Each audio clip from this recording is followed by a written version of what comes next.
Jazzcast Pros. Welcome to the Healthy Illness Podcast, the podcast helping you build healthier relationships while living with mental health conditions. I'm your host, Kelly Marie. This episode is deep. It is good. Like, subscribe, and share. Thank you so much for listening. We are wrapping up our season on mindfulness and moving into movement and health and mental illness and our relationships with our body, what that looks like, what that feels like. But first, we have a multiple part interview with some incredible people that I absolutely love.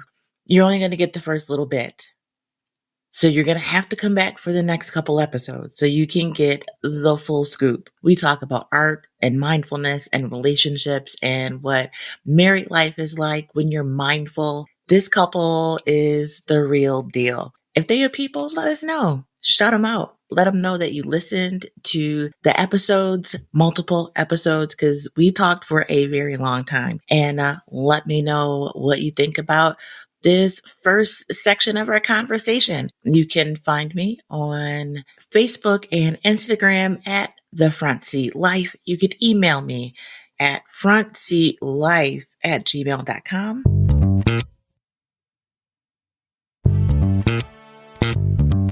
Welcome to the Healthy Illness Podcast, the podcast helping you build healthier relationships while living with mental health conditions. I am your host, Kelly Marie. Big shout out to Welma and Malcolm. Thank you for listening to the podcast. I appreciate you so much. We were just talking behind the scenes. I'm going to introduce you to our guest today. We were just talking about my trip to India and, mindfulness and how I was looking for, not really expecting, but just looking for more of a mindful experience. And so this season is all about mindfulness.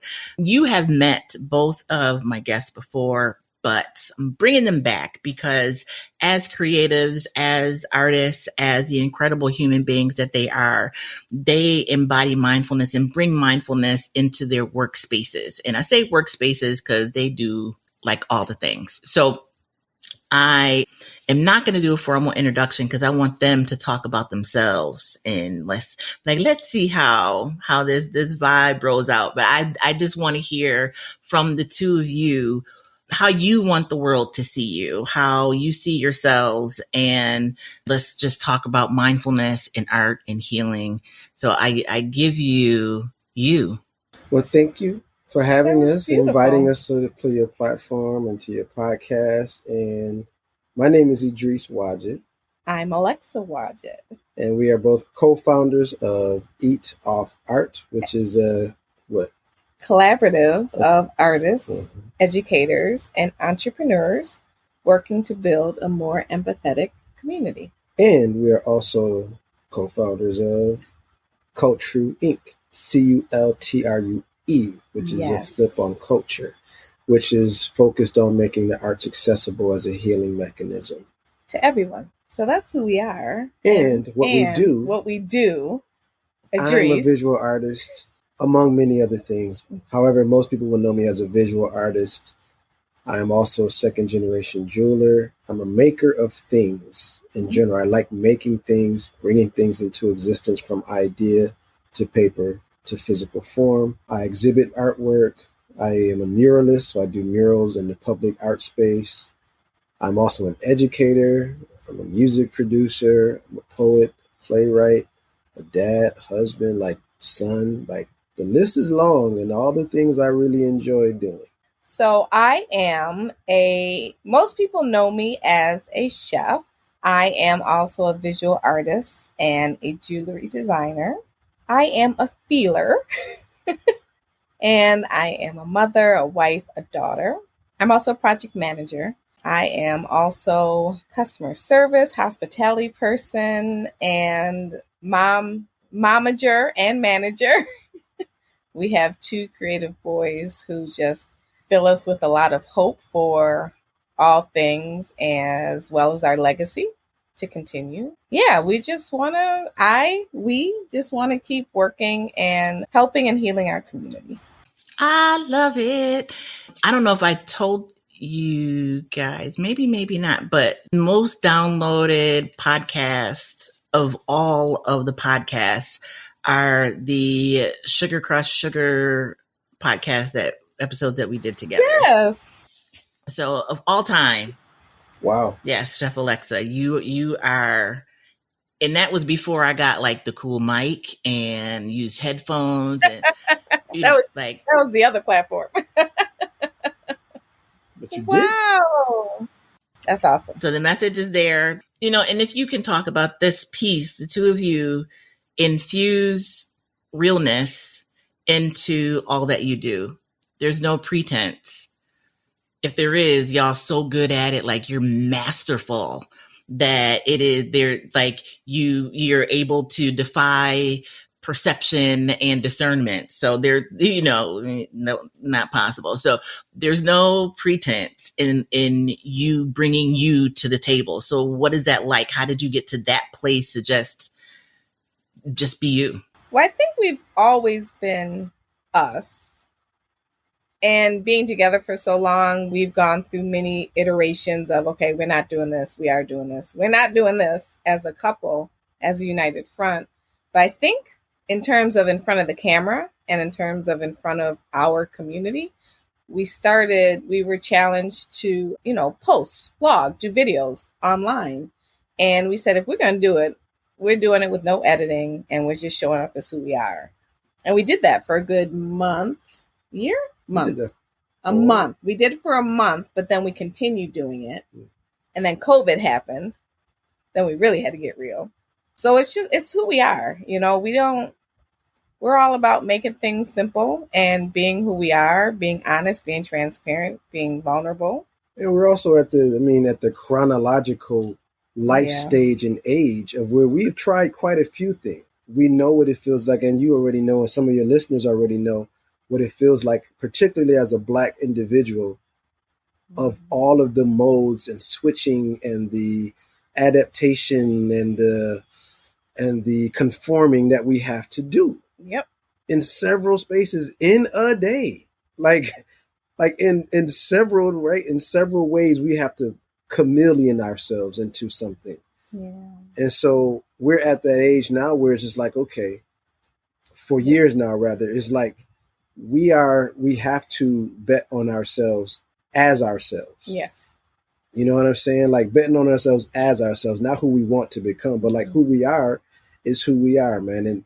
And no matter what position we may find ourselves in, no matter what commission, no matter what job we get hired for, whatever that is, there is no occupation or vocation or position that is more authentic than the self. Right. Right. So we try to align things that are aligned with who we are, as opposed to the other way around, as we try to align ourselves to the things we want. That's a whole different mindset. You know what I mean? So that's kind of where we are, really. And so most people don't know that we've known each other for a year or two. A couple years. Well, probably like 35 years. That makes about 30 years. Makes sense.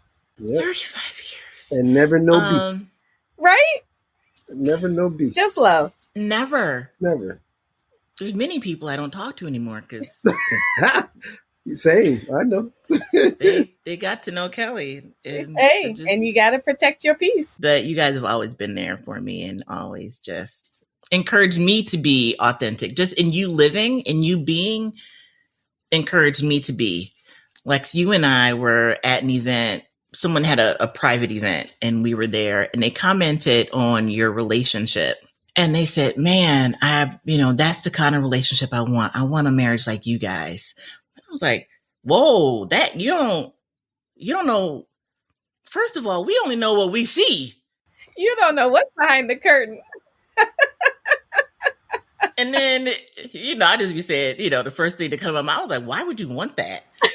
Because in my mind, I'm like, you don't know what somebody went through to be able to show up as who they are. Why don't you want what's best for you? Because what works for them works for them. I don't even remember I caught myself because you do. Because then I was like, wait, I'm not saying y'all got a bad relationship. I'm just saying, oh my goodness. And then I started stumbling over myself. I was like, Kelly, just be quiet. That's funny. It's just, I'm not saying you have a bad relationship. I don't know anything about the actual relationship. I'm just saying, want what you want for yourself. But it's true. I mean, people say that all the time, like, oh, but we're like, well, we're just being us, and we've been through it. We've been together almost 24 years, married. That was a lot of growth, a lot of learning, relearning, understanding, transformation, still going through changes at this half century mark. So it's a journey, but there's nobody else. I wouldn't have any other way. I tell them every day when we wake up. It's true. We all make choices as adults. Yep. Right. And the one thing that we don't have is an option for divorce. We never play with that. Yeah, I don't even. Yeah, we don't play with that. It's an option that's open to anybody. Well, of course, but that's not something we even. It's not in our language. We don't. It is not in our vocabulary. Yeah. It ain't something we know. People that have joked about stuff like that. We don't even joke about. Like it ain't nothing funny. Like everything that we work for or work towards doing, and the decisions we make are based around us spending more time together. Yeah. Which is odd for some people. However, that's how much, and it's not one of those things like, oh, I enjoy her so much and this. If you have a companion that you enjoy and knowing that time is fleeting and that we are not guaranteed things, then do what you must in order to spend time with that person. So that way, that's my philosophy. So when it's all over and said and done, I know I left everything on the table. Right? No, there's no regrets, man. There's no regrets. So that's where I try to how I try to frame it. You know what I mean? So it's so sweet. What are some of the pit stops along the way that have gotten you here? Like, so thinking about mindfulness, thinking about health and wellness, thinking about being creatives. Well, one of them is, like you mentioned, about being our authentic self. Like, people have the tendency to be very empathetic outside of their house, like outside of their, and like some people can practice that really simply and then be challenged to have that same empathy when there's somebody really close to you. So for us, we have always practiced that empathetic kind of practice, meaning, are you at your best self right now? If you aren't, how do I get you there? What do I need to do to help you get there? What are you missing? What do you need? And those are challenging and very difficult conversations to have. But there is no growth, and there is no there's very little longevity if you aren't willing to have the tough conversations. One of those pit stops is several times by observation. Alexa, what's going on? Nothing. It's cool. It's nothing. Now, what's going on? Like, talk. You know what I'm saying? Tell me what's going on. Or Edreys, what's going on? You don't look the same. You look bummed. But it's this job, man. It's this whatever. And we make whatever decision and sacrifice that was necessary in order for the turn to happen, right? Everything in our lives is about some sort of turn. There's a moment where you can decide where something turns over, turns left, turns right, whatever. And so that's like one of the pit stops, as you would call them. Like, we've had several of those where we checked in with each other. What do you need? Yeah. All right. If that's what's causing issue for you not to be the best self, how do we get rid of that? Yeah. How do we supplement that? How do we complement that? Like Edreys said, we've played ping pong a lot of times. There are times when I wasn't happy with my job and I had to switch, or I had to take a break, where Edreys wasn't happy with his and he was just in a dark space because he wasn't being his authentic self, and it impacted the household. And we're like, he recognized it, but he didn't know what else to do until we talked. And we identified together that this isn't it, and it's not healthy. So we made whatever changes we had to make, So we've done that for each other. We've done that for our family unit, regardless of what it is. And I think that's made us stronger over the years. But it's also provided us a great intuition to understand that, okay, we need to be listening. And we really need to stop. Whether we stop the world, whether we stop what we're doing, but we just need to stop. We need to check in. We need to figure it out. Yeah. And where did you learn all that? Ourselves. Yep. I'm sure somewhere within our generational line, there's been a model of what we're doing, but we haven't seen the model as we are going through this. Whether it's how we deal with the situations, our successes, our path in terms of careers, we are truly being guided. We're just being guided. You know, we are doing what feels good to us. We make sure that we are insulated when it comes to if there are issues, if there are problems, that we make sure that we talk about it. We don't invite other people into our stuff. We don't ask other people like, oh, you know, Dries did this. What should I do? And oh my gosh. And oh my gosh. And I need some drama in my life. No, it's just us. And we don't want drama in our house, in our life, in our careers, in our work. We just want peace.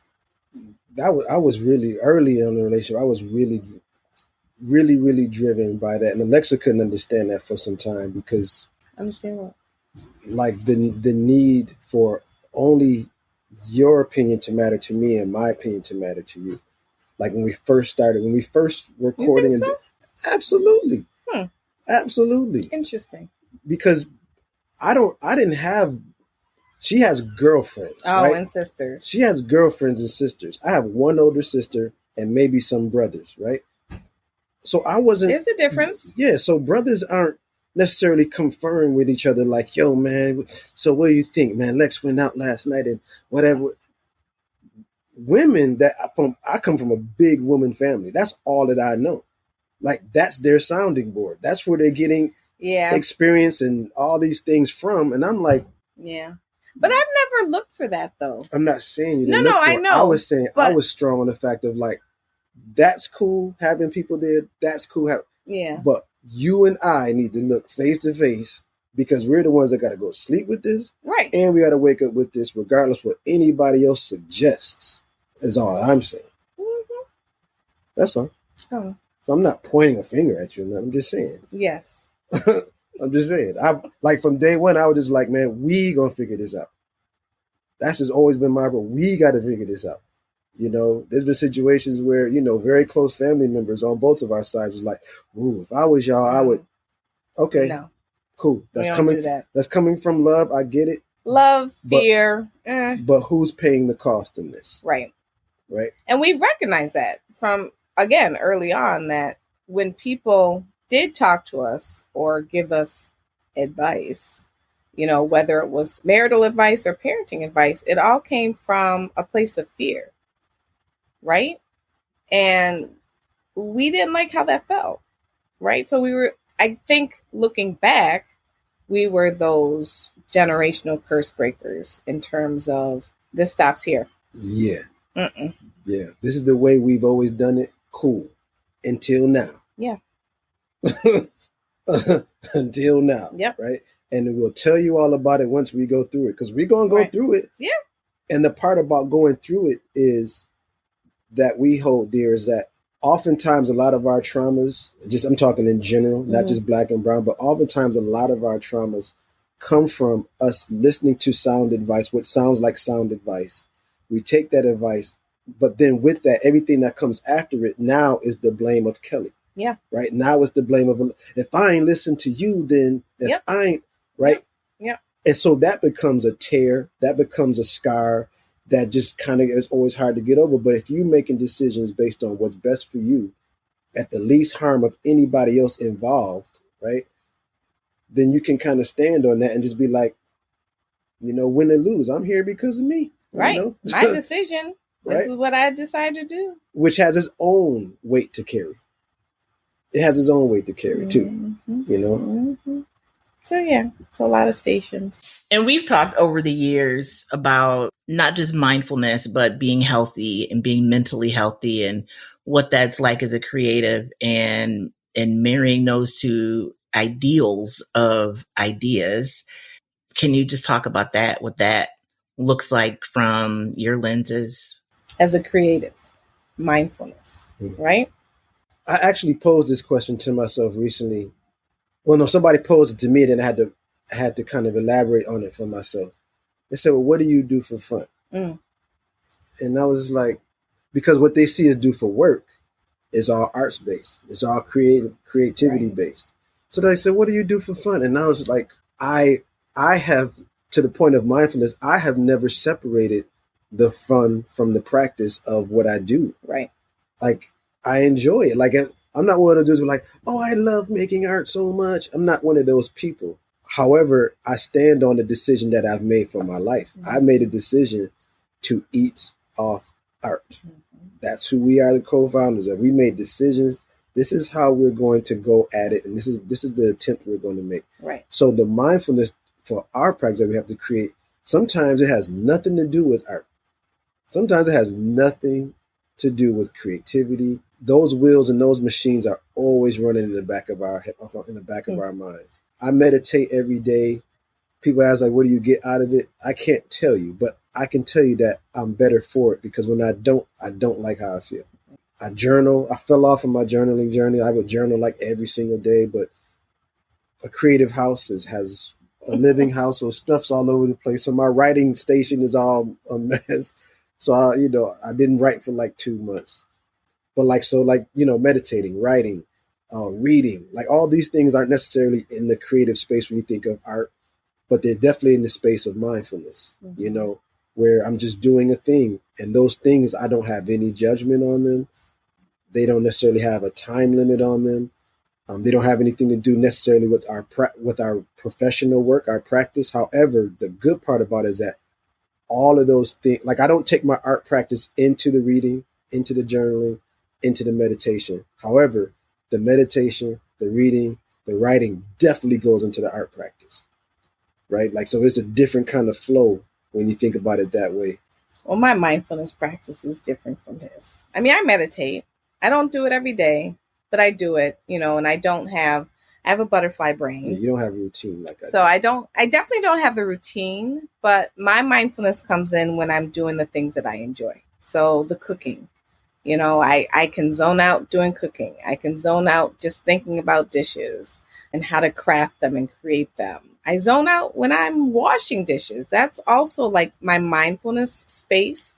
Whenever I can sit and just be still and quiet my mind, even if it's 5 minutes, that's my time to just be at peace, right? Because all the time my mind is racing. And it sounds weird and it sounds counterproductive, but sometimes when I can just get in a beat of working and performing and doing what I need to do, I'm good. And that's all I need to do. But as I get older, I do recognize I need to get more of a routine with mindfulness because of whether it's my people-pleasing habits or my active brain, whatever it is. I know that I need to slow down because my body's telling me that. And I think art has been helping me. So I have a practice. My artwork and my visual artwork is my mindfulness practice as well, where I can just sit and I can draw my lines and I can make my jewelry and I can just zone out. And part of our mindfulness practice too is that two things. One, we try to go on walks. Oh yeah, walking is definitely important. Like, and it's not long. It's like 30 minutes sometimes. Just go walk, right? We'll be like, oh, we walked 30 minutes. Let's go walk because we got work to do. So we get back home, shower, do whatever. Incorporating the gym practice is also another one. Just making sure we exercise and get that together. And the other thing I want to mention is the check-ins. Like, we check in with each other. Yeah, we do. Like that. There's mindfulness in that. Like, how are you, right? Like, how are you today, right? Mm-hmm. Because we both, as entrepreneurs, we don't have a staff. We don't have employees. Just us. We don't have a team. It's just she and I. It can be taxing. It can be very overwhelming. It can draw up a lot of fear. It can draw up a lot of worry. Alexa pops up out of, sometimes she's goes to bed early, 10, 11 o'clock. She's waking up at 2:30 in the morning, 3 o'clock in the morning because she's thinking about things. Yeah. Same thing with me. I get into these ruts where I'm just worrying because literally the way that we're feeding ourselves is through the art. Which is stressful. Like, it's not an easy thing. Yeah. There's no every 2 weeks. Saving us with the check. Yeah. There's no every 2 weeks that we look in the bank and it's just like, oh, no, I'm getting paid. No, there's no automatically going to the doctor and be like, oh yeah, here's my copay, here's my card. No. Yeah. There's no guarantee with any of it. And that's a decision that we made. Yeah. And we made it together. It was an intentional decision because we recognized the importance of authentically being ourselves. And having the ability to create at will for ourselves and to show up as ourselves when we create. So the other part of mindfulness and creativity is that part of being mindful and creative when it comes to Eat Off Art is not doing work that isn't ours, not doing work that people dictate to us, not doing work that we have to do in order to be successful and people to like us. So that's where we're able to be authentic, and it allows us to be mindful and present with our work because we're not going outside of ourselves to create something in order to garner our income. That's good. And I'm sitting here as you're talking like, could I? No, Kelly, you can't. No, you need to check every 2 weeks. You just be happy for them where they are in their journey. You just go to work in the morning. All the politicians and other people to get us some grants to help us do the work that we need to do. We all have a space and place to be in. Mine is over there. And it all works out together. Yeah, that's a longer conversation. That's a longer conversation. Because I'd be like, Kelly, and that's the thing. You can see other things for other people. Right. Right? Like I can tell you in a separate conversation, like, Kelly, yo, I can tell you all the reasons and all the ways that I see how powerful, how brilliant and amazing you are to do whatever you decided to do. That's it. However, I hear what you're saying too, because we come from that world. Like we come from that world, man. Mm-hmm. And I will never knock it. I don't downplay it. Nope. I don't down talk. Like, nope. I know what it's like. For me, I just have. He's got from a different cloth. Yeah, but for me, it's like, I know what I'm absolutely good at. And I like being good at a particular thing. I don't like being mediocre at a thing, right? So what you're doing, you're excellent at, right? Like you're top of the craft, even though you, like you said, you're still going for these other, achievements or whatever. Not necessarily for recognition, but this is just where you have you're striving for your growth. For me, I don't care. I could work anywhere, but I know I'd be good at it. But there's somebody who's going to even be better than me at it because they don't have the thing that I have. Right. Right. And the thing that I have is what I'm acting on. You know what I'm saying? Like, it's me being an artist. It's me being a creative. It's me being free and out here, taking the bumps, taking the hits, and taking the losses and learnings and all. It's not without scar, man. It's not without scar or bruise. However, I'd rather be the best at that. I'd rather be the best at being Edreys, and defining what that looks like for myself. For yourself. Yeah. That's important. And everybody can't do it, and we recognize that. But what we try to do in our work is you may not be able to define who you are or be who you are, right? For whatever reason, at your core. But what we do with our work is we offer people the tools so that they can take those moments back within their day so that they can just be who they are. Be still, be mindful, be creative, which all of us at our core, because we used to be kids, we're creative, right? Kids are creative. Creative imagination, creative words, creative thoughts, creative drawings. And we've all been kids before. Mm-hmm. So being able to go back to that place and allowing them the permission and the skill and the instruction to say, okay, take 5, 10, or 15 minutes and just doodle on a piece of paper and go back to that spot, even for that amount of time, so that you can recharge your battery and get back up the next day so you can do what you know you have to do and that you're good at, and that you won't become stale in what you're doing and what you love. And adulting is still be there waiting for you. Each and every time. That's the thing. Like, people are like, oh, I ain't got no time. I got so much to do. Well, you don't take time to, to just have some mindfulness in there. What are you rushing towards? The adulting is still there. Yeah. So it's there waiting for you. So take your time. Take your time and do this little thing, because trust me, it's still going to be there for you to take, to challenge us. So I told you this was going to be a good conversation. We're coming back for more. Join us next week like, subscribe, and share. If you need someone to talk to, something resonated in this first part of our conversation and you're looking for resources, you want to know how you can create and build healthier relationships within the spaces where you need assistance, call 211. 211 is a nationwide network. You can either call or go online. They will give you resources in your area to be able to live a healthier life, live the type of life that you want for yourself. So 211 on the phone, in the app, or in your browser. And life is rough and you may need someone to talk to, and you may or may not have a therapist, or maybe it's after hours and you need someone right now. You can dial 988 on your phone, call 988, just put 988 and hit the talk button on your phone, and you will be connected with a person who's there 24 hours a day to talk, to listen, to hear you. You are not alone. I encourage you to call for yourself or call for a loved one if someone is struggling right now and you don't quite know what to say to them. You can dial 988 and talk to someone who is trained to help you through this difficult time. Until next week, I encourage you to be the light, share the episode, let Edreys and Alexa know that you're listening, that you heard them, whether or not you vibe with the message and where they're coming from. We want to hear from you. So let us know in the comments. You can find them at Eat Off Art and Cold True, like culture, but Cold True.